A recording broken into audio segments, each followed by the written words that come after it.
Hello and welcome to the Commander's Quarters, your Magic the Gathering source that helps you command your budget. This show and episodes like this one are possible thanks to viewers like you. If you're looking for an easy way to help support this show, make sure that you like, share, and subscribe. Also, hit that bell notification icon so you don't miss any new episodes. You can also go check out our playmats and other merchandise at thecommandersquarters.com. Another easy way to support this show is with our TCG player affiliate links. So whether you're buying a deck or individual cards, you can use this general link right here or one in the description. And the final way that you can support this show is by supporting us directly by becoming a patron. There are many benefits to being a patron, and I truly couldn't do this without all their support.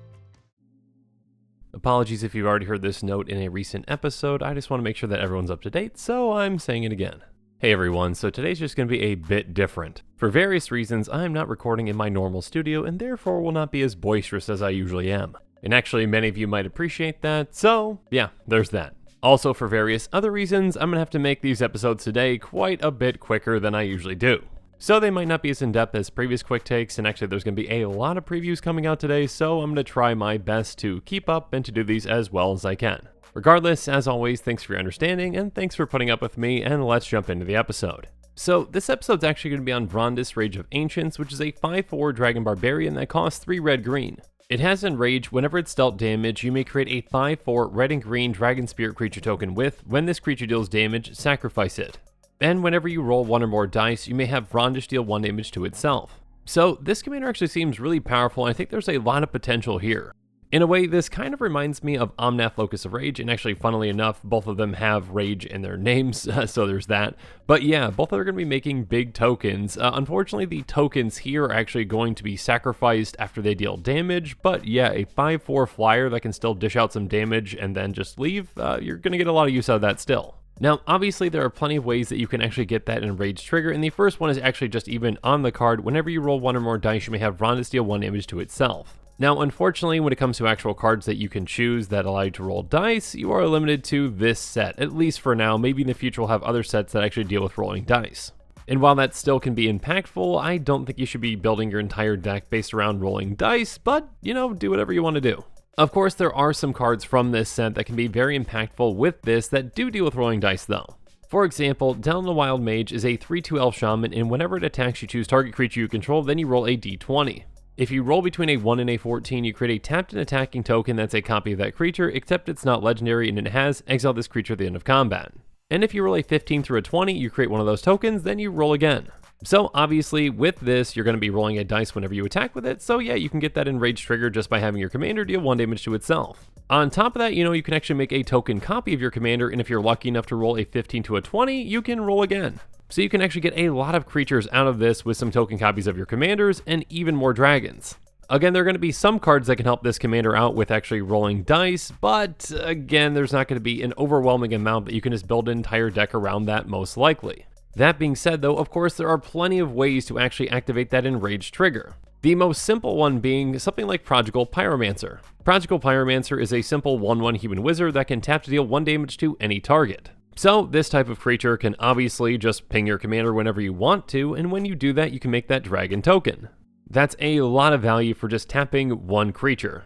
And of course in red you've got plenty of other cards that can help with this, pinging creatures with something like Pyrohemia. It's an enchantment for 2 red, and it says at the beginning of the end step, if no creatures are on the battlefield, sacrifice Pyrohemia, and by paying a red, it deals 1 damage to each creature and each player. Obviously, your commander's got 4 toughness, so keep that in mind, but yeah, you can essentially just activate this 3 times on each turn, depending on how much mana you have, and you can just get a lot of dragons. Now, if you've seen one of my more recent episodes talking about Zalto Fire Giant Duke, you might recognize these cards already, and yeah, there's actually going to be a good amount of overlap of cards that work well with that commander, and ones that work well with this commander too. And again, a huge thank you to Eddie for all the help on that episode, and for all the help on this episode as well. But actually, I think this commander has a lot more potential, and it actually works with a wider variety of cards. First off, you've got access to green, and of course there are plenty of fantastic green cards that can really help you out.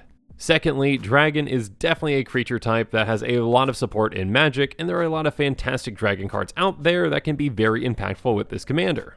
I mean, even just playing a card like Crucible of Fire can make a huge difference. It's an enchantment that costs 3 and a red, and it says Dragon creatures you control get +3/+3.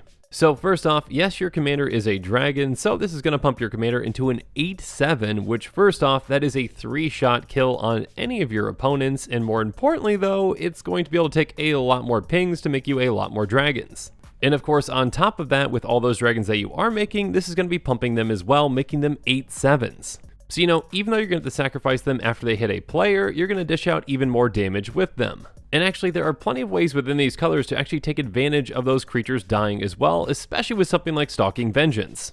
It's a 5/5 avatar with haste that says whenever the creature you control dies, it deals damage equal to its power to target player. So now your dragons are going to be dishing out damage not only when they hit, but also when they die. So in a way, you're kind of mitigating that downside of having to actually sacrifice your dragons and kind of turning it into an upside where you get some immediate damage out of it. And again, there are a lot of other benefits that you can gain when your creatures die, so yeah, make sure you're looking out for those cards as well. But another card that I want to highlight though that can help you get some immediate value out of your dragons coming into play is something like Warstorm Surge. It's an enchantment that says whenever a creature enters the battlefield under your control, it deals damage equal to its power to any target. Now you can essentially just turn your dragons into direct damage to whatever target you want. Again, unfortunately, your dragons, yes, will die right away, but of course, again, like I mentioned before, we've got ways to actually take advantage of them dying too. And being able to pinpoint target that damage to whoever and whatever we want right away can be huge. Again, we can essentially use a pinger to ping our commander for just 1 damage, and then we get to dish out 5 damage to whatever target we want. So having something like this can be a great way to eat away at a player's life total, or it can just be a fantastic way to control the board and take out some key creatures. And actually, if we're set up properly, we can use this and our dragons to, well, go infinite with this commander. To do this, we're going to want to make our commander indestructible, so something like Inara can be fantastic for that. It's a 4/4 wolf beast that says as long as it's your turn, commanders you control have indestructible. So essentially to start this off, we just need our commander to have indestructible, and then we need that Warstorm Surge in play, and then we just ping our commander, and there we go. We make a dragon token, we have it deal its power to our commander, and our commander's indestructible, so it survives. Because it was dealt damage, we make another dragon, and then we do it again, and again, and again. Now, obviously, unless we've got some sort of a payoff, we're going to be spinning our wheels, but again, there's going to be plenty of payoffs that we can utilize in a deck like this, including Stalking Vengeance or something like Impact Tremors, etc, etc. So we can just infinitely dish out damage and take out our opponents very quickly once we're set up properly. And actually, a card like Blazing Sunsteel can help us out as well with this, and it's actually just really good even without comboing in this deck.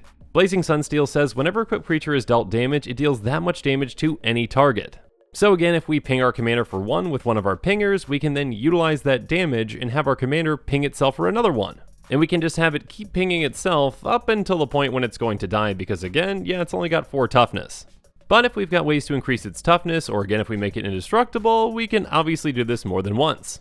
And of course, if our commander is indestructible, we can do this an infinite number of times. Now we've got an infinite army that is going to stick around long enough to kill our opponents. Now again though, even if combos aren't your thing, you don't need to include those indestructible elements with this commander, and you can still do a lot of powerful things just by increasing your commander's toughness and pinging it quite a bit.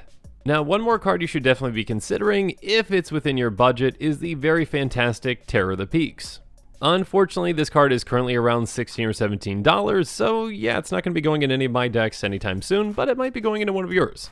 It's a 5/4 dragon with flying that says, spells your opponents cast that target Terror of the Peaks cost an additional 3 life to cast. But the important part for this deck's purposes is, whenever another creature enters the battlefield under your control, Terror of the Peaks deals damage equal to that creature's power to any target. So now when our dragon tokens come into play, Terror of the Peaks is actually going to be dishing out the damage for us, and so our dragons don't have to die right when they come into play where they would with something like Warstorm Surge. So in a way, this is kind of like a Warstorm Surge that just funnels all the damage through Terror of the Peaks instead of having the individual creatures dish out the damage themselves.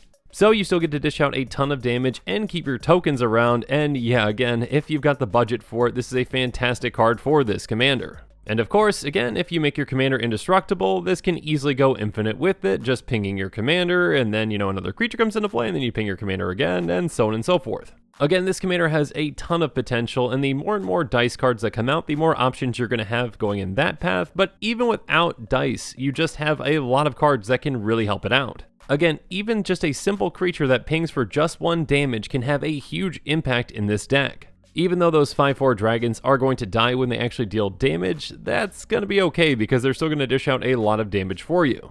And again, there's a lot of really cool and powerful things that you can do with all of that. But I've talked enough about this commander, and now it's time for me to hear from you. So I'd love to hear your thoughts on Vrondiss, Rage of the Ancients. Let me know what your thoughts are and what direction would you take this commander. So as always, I can't wait to hear from you, so comment below and let me know what you think. And of course, as always, thanks again and have a good one.